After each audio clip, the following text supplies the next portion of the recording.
किसान साथियों, आज की वीडियो में हम जानेंगे जब हम गेहूं की फसल में दूसरी सिंचाई करते हैं तो किन खादों का इस्तेमाल करें। इससे पहले हम ये भी जानेंगे कि गेहूं की फसल में दूसरा पानी लगाने का सबसे बढ़िया और वैज्ञानिक समय क्या है, किन खादों का इस्तेमाल हमें इसके बाद करना चाहिए। और मान लीजिए आपकी फसल अभी भी कमज़ोर है, थोड़ा कल्ले का फुटाव कम हो पाया है, तो कौन से तरीके अभी आप अपना सकते हैं जिससे बचे हुए जो कल्ले हैं काफ़ी अच्छे मोटे लंबे हो जाएं, उनमें भी अच्छी बालियां आएँ और भविष्य में हमें बढ़िया उत्पादन देखने को मिल सके।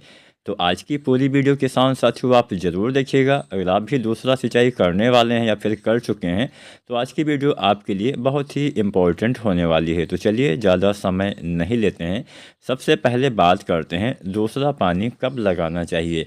जैसे हम अपनी फसल की अच्छी ग्रोथ के लिए खादों का इस्तेमाल करते हैं ताकि पौधे की अच्छी ग्रोथ हो सके, अच्छे कल्ले आ सके, उसी तरह से सिंचाई की भी समय पे आवश्यकता पड़ती है। अगर आप समय से सिंचाई करेंगे तो ही आपको ज़्यादा फ़ायदा मिलेगा। अगर आप बहुत देर से पानी लगाते हैं तो आपको उतना ज़्यादा फ़ायदा नहीं मिलता है। तो सबसे पहले अगर हम समय के बारे में जानें तो गेहूं की फसल में दूसरा पानी लगाने का जो सबसे बढ़िया समय है वो है लगभग 40 से 45 दिन। अब यहाँ पे एक बात का ध्यान आपको ये भी लेना है कि मैंने बोला 40 से 45 दिन, तो ऐसा कोई ज़रूरी नहीं है कि आप 40 से 45 दिन पर ही सिंचाई करें। अगर पानी की कमी आपको इससे पहले भी नज़र आती है तो 2-4 दिन पहले भी आप सिंचाई कर सकते हैं। और मान लीजिए पानी अच्छी मात्रा में बरसात वगैरह इस समय हो रही है तो हो गई है, तो सिंचाई आप कुछ दिन के बाद में भी कर सकते हैं। कुल मिला के मिट्टी में नमी की कमी नहीं होनी चाहिए, इसलिए हम सिंचाई करते हैं। अगर बरसात आपके इलाके में अच्छे से हुई है तो आप पानी आगे भी लगा सकते हैं, कुछ दिन बाद भी लगा सकते हैं। फिलहाल दूसरा पानी लगाने का बढ़िया समय 40-45 दिन के आसपास गेहूं की बुआई के बाद होता है। तो पहला काम करिए कि आप सिंचाई करिए।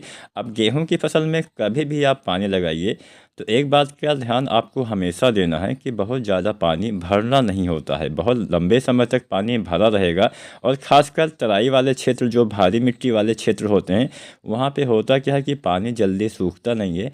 अगर खेत में पानी भरा रहेगा तो फसल में पीलापन किसी भी अवस्था में आ सकता है, पौधे की ग्रोथ में दिक्कत आ सकती है। इन बात का आपको ध्यान देना पड़ेगा। तो सबसे पहले तो आपको सिंचाई करना है। सिंचाई करने के बाद हम कुछ खादों का इस्तेमाल करें ताकि हमारे पौधे की और बढ़िया से ग्रोथ हो सके। तो सबसे पहली चीज़ तो हमें इस अवस्था में इस्तेमाल करना होता है यूरिया। गेहूं में अंतिम यूरिया हम दूसरे पानी के बाद ही लगा देते हैं। तो मान के चलिए आप 45-50 दिन के आसपास तक अंतिम यूरिया गेहूं की फसल में आप डाल सकते हैं। 2-4 दिन का समय आगे पीछे भी आप कर सकते हैं। अगर खेत चलने योग्य नहीं है तो आप 50, 52, 55 दिन तक भी जो है यूरिया डाल सकते हैं। तो यूरिया की मात्रा की बात की जाए तो लगभग 45 किलो यूरिया आपको दूसरे पानी के बाद देना होता है। इतनी मात्रा 1 एकड़ खेत के लिए किसान साथियों पर्याप्त रहती है। अब बहुत सारे किसान साथियों की फसल इस अवस्था में भी, जब उनकी फसल 40-45 दिन के आसपास की है, थोड़ा सा कमज़ोर दिख रही है, अच्छी ग्रोथ इस समय भी नहीं दिख रही है, कुछ भी कारण हो सकता है, तो ऐसी कंडीशन में हम कुछ ऐसे तरीके भी आपको बताएंगे जो आप यूरिया लगाने के बाद या कुछ दिन पहले इस्तेमाल करते हैं तो आपको बढ़िया फ़ायदा मिलेगा। अगर आपकी फसल में थोड़ा सा कमज़ोरी दिख रही है, अच्छी ग्रोथ नहीं दिख रही है, जो कल्ले आपके दिख रहे हैं वो काफ़ी पतले कमज़ोर नज़र आ रहे हैं, तो ऐसी कंडीशन में एक स्प्रे है जो आप डाल सकते हैं। इसमें आप लगभग 4 चीज़ों का इस्तेमाल आपको करना है। पहली चीज़ आपको क्या लेना है? पहली चीज़ आपको लेना है फेरस सल्फेट। फेरस सल्फेट जो आता है, इसके इस्तेमाल से क्या होता है कि क्लोरोफिल काफ़ी बढ़ जाता है। फेरस सल्फेट क्लोरोफिल के निर्माण में काफ़ी सहायता करता है। तो फेरस सल्फेट इसके अलावा भी बहुत सारे कार्य करता है। फेरस सल्फेट अगर आप इस्तेमाल करते हैं तो फसल में अच्छे से लोहे की कमी दूर होती है, जड़ों के विकास में काफ़ी सहायता करता है, ज़्यादा पोषक तत्व अवशोषण करने में ये काफ़ी मदद करता है, क्लोरोफिल के निर्माण में काफ़ी हेल्प करता है, एंजाइम के निर्माण में और प्रोटीन के निर्माण में काफ़ी मदद करता है, प्रकाश संश्लेषण में काफ़ी मदद करता है, पौधे के तने को भी काफ़ी मजबूत करता है। तो फेरस सल्फेट आप इस्तेमाल करिए लगभग 500 ग्राम। इसका आपको मिट्टी में इस्तेमाल नहीं करना है, आपको स्प्रे वाला तरीका मैं बता रहा हूँ। तो इसमें पहली चीज़ आपको फेरस सल्फेट लेना है आधा किलो, यानी लगभग 500 ग्राम। दूसरा चीज़ आपको क्या लेना है? मैग्नीशियम सल्फेट का इस्तेमाल करना है। मैग्नीशियम सल्फेट के इस्तेमाल से नाइट्रोजन की क्षमता ये काफ़ी बढ़ा देगा और फास्फोरस की उपयोगिता को भी ये बढ़ा देता है। इसके इस्तेमाल से भी क्लोरोफिल का जो निर्माण होता है काफ़ी तेज़ी से होता है, एंजाइम का निर्माण भी अच्छे से करवाता है, कार्बोहाइड्रेट का उपयोग भी ये बढ़ाता है। इसके साथ साथ नई शाखाएँ बनने में मैग्नीशियम सल्फेट काफ़ी सहायता करता है, तो आप इसका इस्तेमाल करिए। मैग्नीशियम सल्फेट जो आता है इसकी लगभग 1 किलो मात्रा आपको लेनी है। यहाँ पे जो हम खाद की मात्रा बता रहे हैं इसका आपको स्प्रे विधि से प्रयोग करना है, और ये पर एकड़ के हिसाब से आंकड़ा मैं आपको बता रहा हूँ। तो दूसरा चीज़ हो गया मैग्नीशियम सल्फेट। तीसरी चीज़ आपको लेना है जिंक सल्फेट। जिंक सल्फेट 33% वाला 700 ग्राम आप लीजिए, या 750 ग्राम तक आप ले सकते हैं। जिंक की कमी से भी कई बार अच्छी ग्रोथ नहीं हो पाती है। कई बार जो हम जिंक मिट्टी में डालते हैं वो उतना अच्छे से काम नहीं कर पाती है, कुछ भी कारण हो सकता है। तो जिंक 33% वाला इस्तेमाल करते हैं तो लगभग 700 ग्राम मात्रा आपको लेनी होती है। तो तीसरा चीज़ हो गया जिंक। चौथी चीज़ आपको साथ में मिला लेना है 1, 2 या 3 किलो दानेदार यूरिया। ये 4 चीज़ें आपको लेनी है। इन 4 चीज़ों को आप एक साथ इस्तेमाल कर सकते हैं। इसके इस्तेमाल से फ़ायदा क्या मिलेगा कि पौधे में प्रकाश संश्लेषण प्रक्रिया अच्छे से होगी, पौधे में क्लोरोफिल का निर्माण अच्छे से होगा, पौधे के जड़ों का विकास जो नहीं हो पाए वो भी काफ़ी अच्छे से होगा, पौधे में अच्छी मात्रा में भोजन बनेगा। जो पौधे भोजन बनाएंगे पौधे के सभी भागों तक सही समय पे पहुंच पाएगा, जिससे जो आपके पतले कमज़ोर कल्ले हैं, आपके पौधे में कुछ पीलापन है वो भी दूर होने वाला है, और अच्छी ग्रोथ आपकी फसल में होने वाली है। कोई बहुत महंगा फार्मूला नहीं है, केवल zinc, urea, magnesium sulphate, ferrous sulphate, ये 4 चीज़ें आपको लेना है और इसका आपको स्प्रे विधि से प्रयोग करना है। इसके इस्तेमाल से बढ़िया फ़ायदा आपको अवश्य मिलेगा। अगर आपने पहले से इस्तेमाल किया हुआ है तो डालने की आवश्यकता नहीं है, लेकिन अगर फसल कमज़ोर है, पहले इस्तेमाल किया है, तो आप 2 बार भी इसका इस्तेमाल किसान साथियों कर सकते हैं। अब यहाँ पे आपका जिंक वाला फार्मूला हो गया, यानी स्प्रे वाला फार्मूला हो गया, आपको यूरिया डालना है। इसके साथ साथ एक चीज़ और है जिसका इस्तेमाल करके आप अपने गेहूं की फसल में बढ़िया ग्रोथ पा सकते हैं।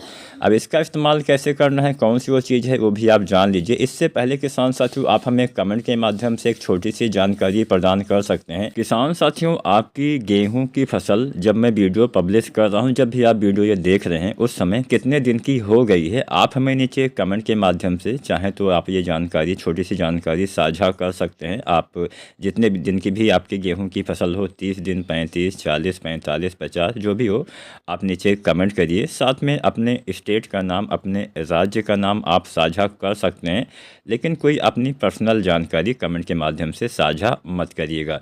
तो राज्य का नाम, इसके साथ साथ आपकी गेहूं की जो समय है, फसल अवधि, वो भी आप बता सकते हैं। आप चाहें तो ये भी हमें बता सकते हैं कि आपने इस साल कौन सी गेहूं की वैरायटी लगाई हुई है, ताकि हम उसकी अवधि के हिसाब से आपको अच्छे अच्छे वीडियो प्रदान कर सकें। तो छोटी सी जानकारी आपसे निवेदन है, कमेंट के माध्यम से आप साझा करिएगा। और ये वीडियो अगर आपको पसंद आई है तो अभी आप वीडियो को लाइक नहीं किए हैं तो आप लाइक कर दीजिए, और चाहें तो आप चैनल को भी सब्सक्राइब कर सकते हैं, ताकि मेरी अगली सारी वीडियो आप तक आसानी से पहुंचती रहे। तो जैसा कि मैंने बोला कि अगर आप यूरिया के साथ एक चीज़ मिला देते हैं जिसका नाम है ह्यूमिक एसिड, ह्यूमिक एसिड का इस्तेमाल अगर आप करते हैं तो इससे फ़ायदे बहुत होते हैं। क्या क्या फ़ायदे होते हैं, कब इस्तेमाल करना है, यूरिया के साथ ही आपको इस्तेमाल करना है, और ह्यूमिक एसिड से फ़ायदे क्या होते हैं, कुछ फ़ायदों के बारे में हम जान लेते हैं। विशेषकर जड़ विकास में इसका इस्तेमाल ज़्यादा किया जाता है, लेकिन केवल जड़ों का विकास ही ये नहीं करता है, आपके पौधे को जिस तत्व की आवश्यकता होती है उसको पहुंचाने का काम भी करता है। जड़ों के विकास में तो सहायता ही करता है, जड़ों के फैलाव में ये हेल्प ही करता है, और पौधे की जड़ें पौधे की ग्रोथ के साथ साथ हमेशा बढ़ती रहती हैं। ऐसे नहीं, हालांकि जड़ अवस्था होती है, शुरुआत में 20-25 दिन की अवस्था को हम जड़ अवस्था ही बोलते हैं, लेकिन उसके बाद भी जड़ों का फैलाव होता रहता है। तो अच्छे से जड़ विकास होगा तभी पौधे में ज़्यादा भोजन आपके पौधे ले पाएंगे। जितना दूर तक जड़ें फैली रहेंगी उतना ज़्यादा भोजन मिट्टी से वो ग्रहण कर पाएंगी। इसके साथ साथ एक सबसे बढ़िया काम ह्यूमिक एसिड ये भी करता है कि कुछ अघुलनशील तत्व हो जाते हैं। अघुलनशील के बारे में हमने बहुत सारी वीडियो बनाई हुई है, बताया हुआ है। अगर आप चाहते हैं कि अघुलनशील तत्व क्या होते हैं, इसके ऊपर वीडियो बनाया जाए तो आप कमेंट करिए, हम उसके माध्यम से आपको, या फिर एक नई वीडियो के माध्यम से आपको समझा देंगे। अघुलनशील तत्व अगर हम कम आसान शब्दों में समझें तो कुछ ऐसे तत्व, खासकर कुछ माइक्रोन्यूट्रिएंट्स होते हैं, जैसे जिंक हो गया, zinc sulphate, magnesium sulphate, ferrous sulphate, boron, तमाम चीज़ें ऐसी होती है, मैग्नीज हो गया। तो ये क्या होता है कि थोड़ा-सा भी पीएच वगैरह ज़्यादा हुआ या फिर कुछ खादों का कॉम्बिनेशन आपका गलत हो गया, आपने जैसे फास्फोरस वाली खाद के साथ जिंक डाल दिया, कुछ ऐसा चीज़ें डाल दिया, तो ये बहुत जल्दी अघुलनशील हो जाती हैं। मतलब मिट्टी में तो उपलब्ध रहेंगी लेकिन पौधे भोजन के रूप में इसको ग्रहण नहीं कर पाएँगे,